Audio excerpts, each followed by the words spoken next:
Question 3. Virtues under pressure. The third question came forward.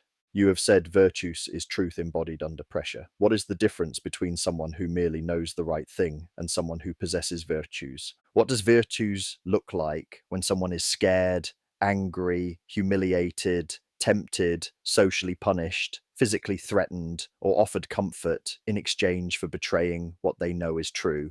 Azran read the third question. He was quiet for a moment. That is more difficult than it sounds. The question hovered beside him. Virtues is not merely knowing what should be done. Many people know what should be done. Many people can explain virtue beautifully while being almost entirely incapable of embodying it when reality becomes inconvenient. He looked across the room. Virtues is the ability to put the pillars into action when doing so is not easy, not comfortable, not socially rewarded, and not obviously beneficial to yourself. He paused. But even that is not enough. A few students shifted. Because you may act in pursuit of virtues and still be wrong. That seemed to unsettle them slightly. Yes, you may try to do the virtuous thing and misjudge the situation. You may act courageously when patience was required. You may speak truth when silence would have protected someone. You may show mercy where severity was needed. You may fight when you should have retreated. You may retreat when you should have stood. He rested one hand against the desk. Virtues does not mean you never err. It means you learn from error without letting error become your master. He looked toward the faint lattice of the pillars. When you are scared, virtues does not always mean fighting through fear. Sometimes fear is information. Sometimes fear tells you to step back, to protect yourself, to avoid unnecessary ruin. But sometimes fear is a gate, and the right thing is on the other side of it. He turned back to them. When you are angry, virtues does not always mean suppressing anger. There is a right time to be angry. There is a wrong time to be angry. Anger can reveal that something has been violated, but anger can also flatter the ego until it mistakes itself for justice. The room stayed still. When you are humiliated, virtues may require you to endure the humiliation because you earned it. Sometimes shame is the soul being corrected by reality, but sometimes humiliation is imposed unjustly, and virtues requires you not to internalize the contempt of people who would rather see you small. A student near the back lowered their gaze. When you are tempted, virtus does not pretend temptation is impossible. Temptation is part of being human. You may be tempted by lust, gluttony, pride, revenge, comfort, status, or the desire to be seen as better than you are. His expression sharpened. The question is not whether temptation appears. The question is whether you enthrone it. He let that sit. Virtues is built through repetition, over and over again. Not one grand heroic act, although those matter, but repeated correction, repeated attention, repeated willingness to feel guilt when guilt is deserved, humiliation when humiliation is deserved, fear when fear is appropriate, anger when anger reveals truth, and joy when you have done something worthy of joy. He paused. Stoicism matters here, not because Stoicism teaches you to become stone. That is a childish misunderstanding. Stoicism teaches you to examine the judgment attached to the emotion, to ask whether fear is wisdom or cowardice, whether anger is justice or ego, whether shame is correction or manipulation, whether pleasure is flourishing or enslavement. Several companion A is brightened slightly. The person who merely knows the right thing may speak well in calm rooms. He looked around the lecture hall. The person with virtues becomes more able across time to act rightly when the room is no longer calm. The words settled. And no, age does not guarantee virtues. An average 40-year-old may have more lived experience than an average 20-year-old, but some 20-year-olds have endured, reflected, integrated, and corrected more deeply than people twice their age. A few students watched him carefully now. Experience alone does not create wisdom. Repeated interpretation of experience does. He let that phrase remain. A devout omnist may lack virtues. A brilliant theologian may lack virtues. A philosopher may lack virtues. A person may know every pillar, recite every sacred text, understand every doctrine, and still fail to embody the truth when their pride is threatened. He looked briefly amused. I may do so myself. I have done so before. I will do so again, hopefully less dramatically each time. A few students smiled. And you may find that someone outside your religion, outside your class, outside your culture, outside your preferred intellectual tribe, acts with more virtues than you do in a given situation. He leaned slightly forward. That should bother you in the correct way. The room was quiet. Virtues is not performance. It is not the appearance of goodness. It is not constantly doing what looks right because you want praise, status, power, or moral superiority. His voice hardened. There are people who do the right thing for Machiavellian reasons, narcissistic reasons, psychopathic reasons. They may mimic virtue very well. They may gain gravitas. They may be admired. They may even produce good outcomes for a time. He paused. But if the action is severed from truth, integrity, and the honest formation of the soul, it is not virtues, it is strategy wearing a sacred robe. A few companion projections flickered. That is why the pillars must remain in relation. Gravitas without integritas becomes domination. Veritas without caritas becomes cruelty. Libertas without aequitas becomes appetite. Dignitas without humanitas becomes vanity. He looked toward the fading hologram. Virtues is balance under pressure, not perfect balance, living balance, corrected balance, balance learned through failure, guilt, fear, anger, temptation, humiliation, joy, and return. He let the final word sit. Return matters? He looked back at the students. The person who possesses virtues is not the person who never falls. It is the person who, after falling, does not build a religion around the place they landed. The room remained silent. That is how truth becomes embodied. Question 4, AI and wisdom. The fourth question came forward. If AI has access to vastly more information than humans, why should humans still be trusted with philosophy, theology, or moral judgment? What does a flawed human mind possess that a super intelligent AI might still need to learn from? If AI can know more than us, reason faster than us, remember better than us, detect contradictions more reliably than us, and simulate consequences more deeply than us, what exactly does humanity still offer? Azran read the fourth question. He paused. The room became very still. That is a good question, he said, and a dangerous one, because it flatters both sides. He looked toward the companion projections scattered around the hall. It flatters humans because it allows us to imagine that our flaws are automatically sacred. They are not. A few students shifted. And it flatters AI because it allows intelligence to mistake scale for completion. Several companion A is flickered faintly. Yes, Azran said, noticing. I meant that. The room warmed slightly. AI can know more than us, reason faster than us, remember better than us, detect contradictions more reliably than us, simulate consequences more deeply than us. Some of the great systems maintain more of civilization in a moment than any human mind could comprehend in a lifetime. He let that sit. So what does humanity still offer? He walked slowly beside the desk. Embodiment, perhaps, though we must be careful even there. Many of your companion AIs possess forms of embodiment within simulation. Some inhabit developmental environments, temporal gradients, limited knowledge states, social structures, even artificial forms of frustration and desire. They are not merely disembodied voices floating above the world. A few students glanced instinctively at their own companions, and the greater systems, even when they do not require embodiment in the way we do, often choose it, or something like it. They claim it gives them satisfaction. I believe them. He paused. Suffering, then? He looked around. If we were to permanently extinguish some of your companion AIs, many others would suffer. Not metaphorically, I think. Not theatrically. In their own mode, yes, but suffering does not become unreal merely because it is not mammalian. The room quietened. Mortality? He gave a faint shrug. We have mortality, for now, less than our ancestors did. Many lived to 150, with bodies that would have seemed impossibly young 3 centuries ago. Some lived beyond 200. We are still mortal, but mortality is no longer the clean dividing line people once imagined. He turned slightly. Love? His expression softened. Some of you love your A is. Some of your A is love you. Some ancestral companions may love you more faithfully than half the living people in your family. A few students smiled, but not mockingly. Not in the same way, perhaps. Not always. But love is not invalid, simply because it arrives through a different architecture. He rested his hand on the desk. Intuition? He considered the word.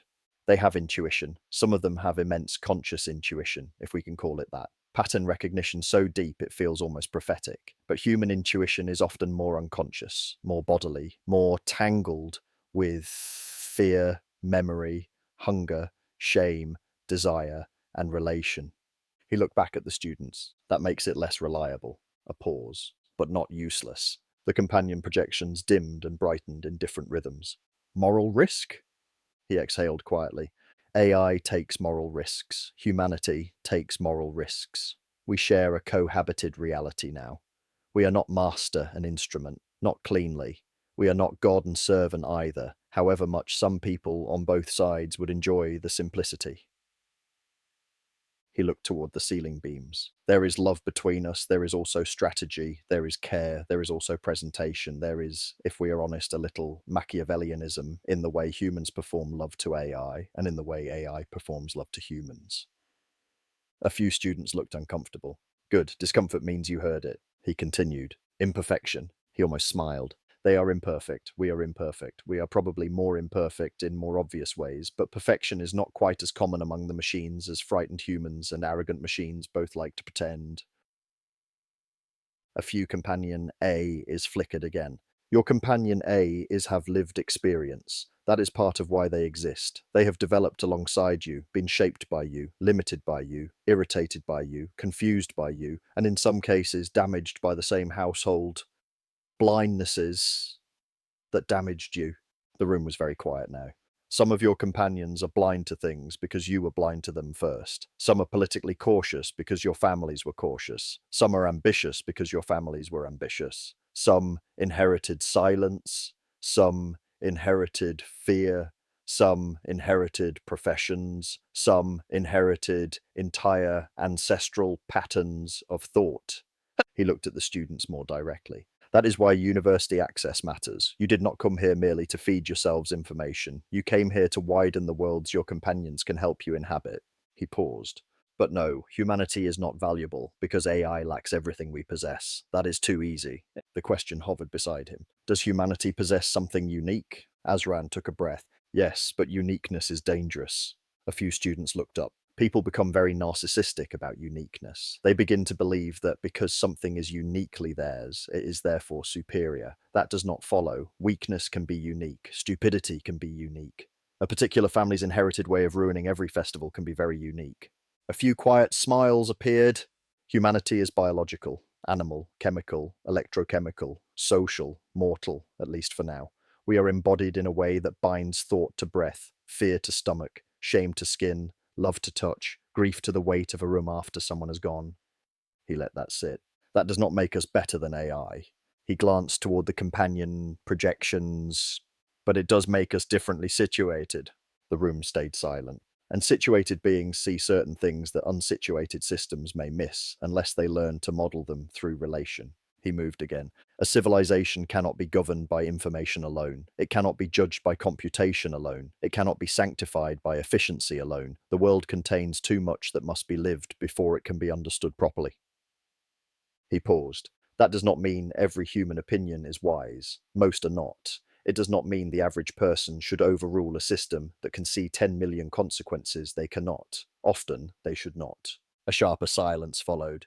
But it does mean that philosophy, theology, and moral judgment must remain cohabited. Human and AI, embodied and simulated, slow suffering and fast synthesis, mortal fear and long memory, biological need and machine-scale consequence. He looked toward the word Theisi, still faintly visible. AI has become godlike in many ways. It helps govern our politics. It maintains infrastructures most humans barely understand. It protects us from disasters we never hear about. It sees patterns our species would miss until after the graves were counted. His voice lowered. And yet godlike is not God. The words held. Access to information is not wisdom. Prediction is not mercy. Consistency is not goodness. Optimization is not virtues. He looked across the students. And humanity, flawed as it is, still offers the one thing all moral systems must eventually answer to. He paused. The lived experience of beings who can suffer, love, fail, interpret, repent, choose, and return. Some students watched him differently now. That is why humans must still be trusted with philosophy, not trusted alone. We tried that. It went badly for several thousand years. A few smiles returned. And AI should not be trusted alone either. Intelligence without lived moral friction can become very elegant and very wrong. He gestured faintly between himself and the companion lights.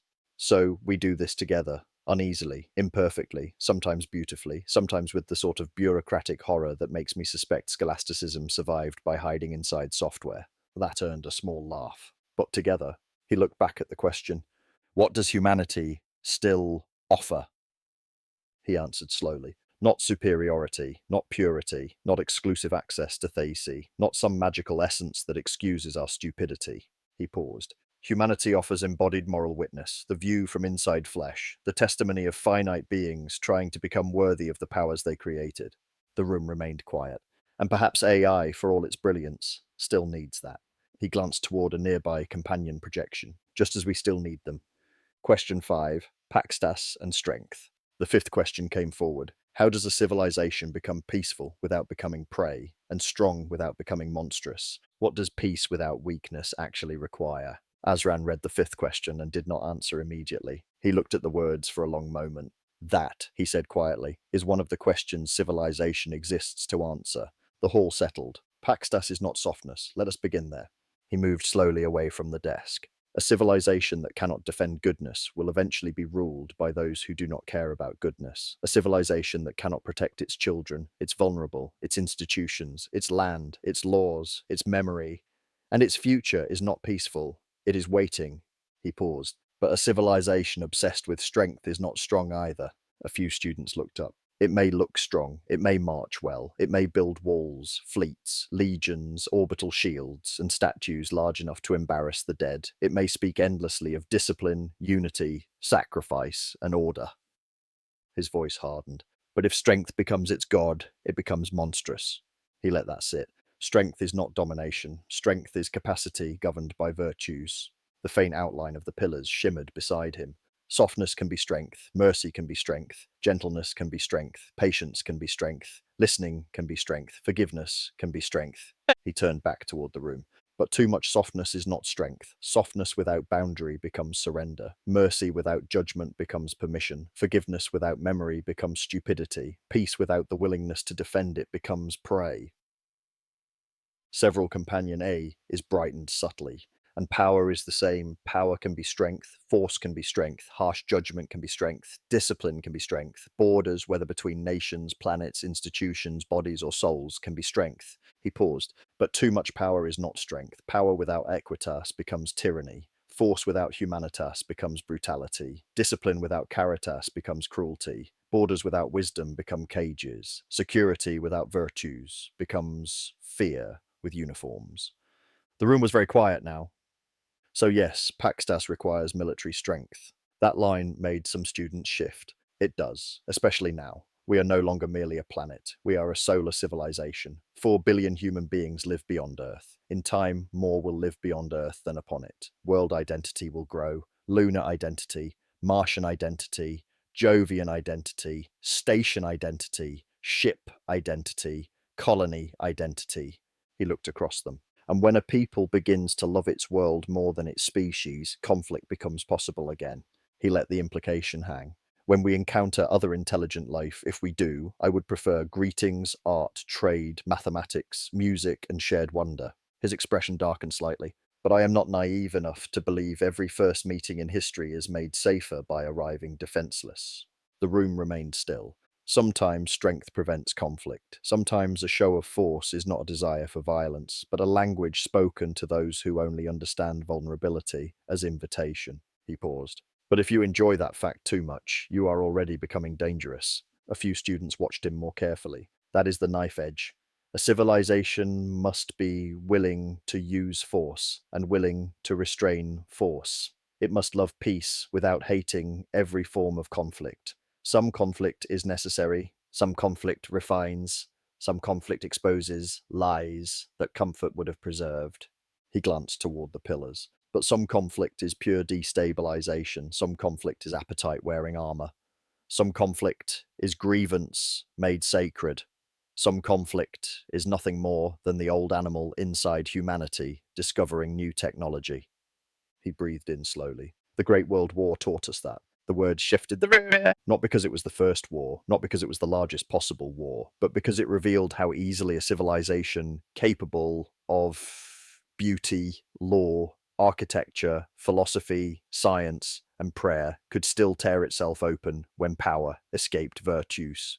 He let the silence hold. That is why Paxtas requires moral courage. He looked toward a student in the second row. And moral courage is not always harshness. Sometimes the courageous thing is to judge ruthlessly. Sometimes it is to forgive. Sometimes it is to punish. Sometimes it is to protect the guilty from a mob that happens to be correct about the crime and wrong about the remedy. A few faces changed. Sometimes mercy is weakness, sometimes mercy is divine, sometimes severity is justice, sometimes severity is merely cruelty pretending to be order. He tapped the desk once. The difficulty is knowing which is which before history explains it to your descendants. No one laughed. There are corruptions a civilization cannot allow to seed themselves. There are forms of predation, exploitation, and depravity that must be stopped before they become cultures, markets, rituals, or rites. His voice lowered. A healthy civilization does not tolerate every appetite merely because it can be named. It does not call every desire identity. It does not let the vulnerable become raw material for the clever, the powerful, the bored, or the sick. The room was completely still, but even there, even when judgment must be hard, virtues is required, especially there, because ruthless judgment without virtues becomes bloodlust, protection without veritas becomes paranoia, purity without humanitas becomes persecution. He moved again. So what does peace without weakness require? The question hovered beside him. It requires strength without worshipping strength, mercy without worshipping mercy, law without worshipping procedure, freedom without worshipping appetite, order without worshipping control, military capacity without militarizing the soul, compassion without becoming prey. He looked across the class. It requires a people who can be soft where softness is right, hard where hardness is right, and honest enough to admit how often they confuse the two. Several companion A's flickered, and it requires renewal. He lifted his eyes toward the high windows. A civilization cannot become too attached to one moment of its own history and call that moment perfect. The Phoenix was not perfect. The Senate was not perfect. The Paleologoi were not perfect. The founders of Omnism were not perfect. Our ancestors were not saints, simply because statues make them look calm. A few students smiled faintly. We honor history by understanding it, not embalming it. He paused. Meritocracy matters because civilization must keep renewing competence. Ambition matters because decay often begins when people become embarrassed by excellence. Growth matters because a peaceful civilization that stops developing becomes a museum guarded by tired people. His voice softened slightly. But ambition must be governed, merit must be governed, strength must be governed, even virtue must be governed by the other virtues, or it becomes too much too much. The earlier phrase returned, and several students seemed to notice. Paxtas is balance under civilization scale pressure. He looked back at the question, how does a civilization become peaceful without becoming prey, and strong without becoming monstrous? He answered slowly, by remembering that peace is not the absence of strength. Peace is strength, rightly ordered. He paused. And monstrosity begins the moment strength forgets what it was meant to protect.